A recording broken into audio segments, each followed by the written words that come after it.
bridge between formal education institutions and employment is broken. It probably always has been. But don't worry, technology has the answer. I'm Brendan Kavanagh. I'm an entrepreneur. I'm a disruptor. But I'm also an employer. And I truly believe that we can help people and empower them with technology to carve out their own career. Not just that, but also help the students who don't fit in and the ones who do fit in into the traditional educational process. And I know it sounds like a trendy, disruptive thing to say, but let me give you an example. A few years ago, a young man called me and he offered to work for me in one of my companies for 12 months, free of charge. He had just graduated with a first-class honors degree. The year was 2008. His degree, auctioneering. He was desperate. There probably hasn't been an auctioneer hired since 2007. And he probably knew a year before he graduated that he was in trouble. So I took him on. I paid him because my dad always told me that a deal's not a deal unless both sides are happy. I gave him responsibility. And he took it and flourished. He continued to grow and grow in competence. And as he grew in competence, he grew in confidence. He took night courses. He took online training courses that were relevant to the roles that he had as he was moving through the organization. That young man is a senior manager in one of my companies today, and I wouldn't exchange him for 10 MBA graduates. I didn't fit into the standard traditional educational process, but I had the confidence to scope out my own career path. Probably because I was the youngest of 7 children. So I was disrupting at a very early age. And negotiating skills were necessary around 3 sisters and 3 brothers. No, I was passionate to get out there and do my own thing before the end of second level. And I wouldn't complain about the people and the teachers and the great tutors that I had. But not everybody, has that confidence. Sometimes the confidence is knocked out of students before they get to the end of their second level. I joined an engineering company. I loved it. I was passionate. I was soaking up business and commerce, and mainly from my peers, the people who had gone before me, experiential learning. I was the designated driver for all the sales managers and their long liquid lunches sometimes. And I would always make myself available for the board if they were going out on business dinners at night. My lecture hall for the first few years seemed to be behind the steering wheel of a car. But I also did night courses. And I did training courses, online training courses. At that time, Microsoft were churning out version after version of courses in Word and PowerPoint and Excel.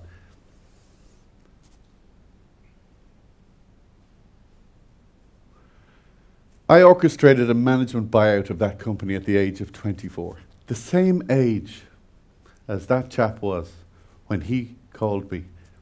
And in his mind, with a first-class honours degree, wasn't employable, no business skills. That's a serious thing to say. But it also might be a blessing. Did you ever have a car that's constantly breaking down? You're shelling out more and more cash for more and more breakdowns. Tires, exhausts, starting motors, until one day it just sits down. And then what happens? You have to invest in new technology. And you get up in the morning and you know it's going to start. Nice warm journey to work. And you know that every time you come back to it, it works. That's what I believe sometimes needs to happen. You know, e-learning is not just the future of learning. It's already there today. Video-based learning. The brain interprets video 60,000 times faster than text. So 1 minute of video is 1.8 million words. It's fascinating. But of course it is. In our learning and development institutions, both in employers as well in HR departments, we're still producing PowerPoint online, text-based learning. The rest of the world is on the internet. 45.3 billion hits just in one ecosystem alone, the beauty industry. Huge. You'll be very interested to note that 92% of all videos watched in hair is the men. I use it myself, actually. So ladies, you can remind your husband of that when they're complaining about waiting for you. That's where learning is done. Netflix, YouTube. And the learning is done on these things. 80% of access to the internet is now through smartphone. In my own industry, we've rolled out over 500,000 learning programs to blue-collar workers, the largest workforce in the world, the most regulated, the most transient, and then also soft skills courses to managers. Immersive training is not the future. We're already training people, training pilots around cockpits, navigating around them. No block in the pipe because the simulator is not available. We're already doing that. We're training blue-collar workers in health and safety environments that before they go in and establish risks, they have experienced it already.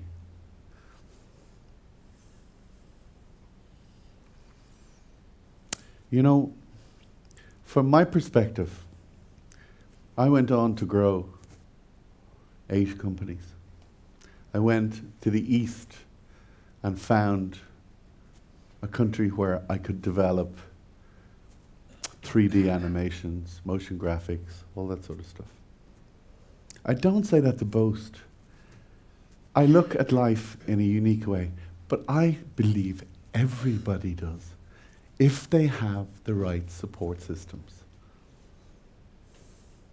I believe that the professors and the tutors, the thought leaders, and the subject matter experts in our formal educational institutes and training boards, with some of the best in the world, I think we should take them out of the walls of the institutions and slot them into these courses so that it's web-enabled. I can learn 24/7, anytime, anywhere. Don't have to wait till September. I can blend it in with practical experience. let's have a look once again and imagine the path that it could have been for that young man. So, he downloads a free app and decides at 16 years of age, I'd like to get a bit of part-time work while I'm at school. The app tells him that if he takes a food hygiene course, that there are lots of jobs that will begin to notify him based on his new skill in the locality that are available in, customer service, restaurants, pubs, etc. So he does that. And then at 18 years of age, he decides that maybe I would like to be a real estate agent or an auctioneer. And he goes to his free app, and the app tells him the learning path and the career path to becoming an auctioneer or real estate agent. And it suggests start with a European computer driving license. He does that. And as soon as he loads up his certification, he starts to get notifications of jobs that are available in administration. And he starts in a real estate agent. And then from the skills that he had from his hospitality job on interpersonal skills and customer service, he decides, oh, maybe I'll develop my skills in sales and marketing. So he takes a Dale Carnegie course online. At 21 years of age, having alongside all of that done the modules, the accredited modules that are necessary to become a licensed auctioneer and real estate agent, he notices that all the jobs that are being notified that match his skill set actually aren't just coming from auctioneering. He has options in telecoms, retail, health. And at 24, he decides, based on his skill set and his experience, he can go to the enterprise board. And maybe he qualifies for a loan to start a business. And at 24, he has his own business.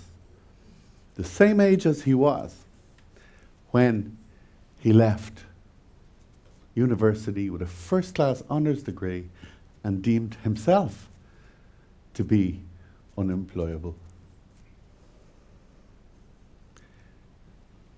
I'm a disruptor. There's 1.73 billion euros a year spent in recruitment. A collaboration between employers and educational institutions. We could spend a lot of that money in creating courses that match real jobs and have them communicating in a Tinder or Uber or Airbnb type way.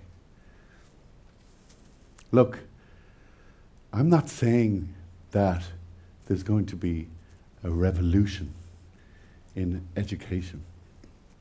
I'm saying the revolution has already happened, and formal education institutes are in danger of being left behind on the shore for good after the ship has sailed.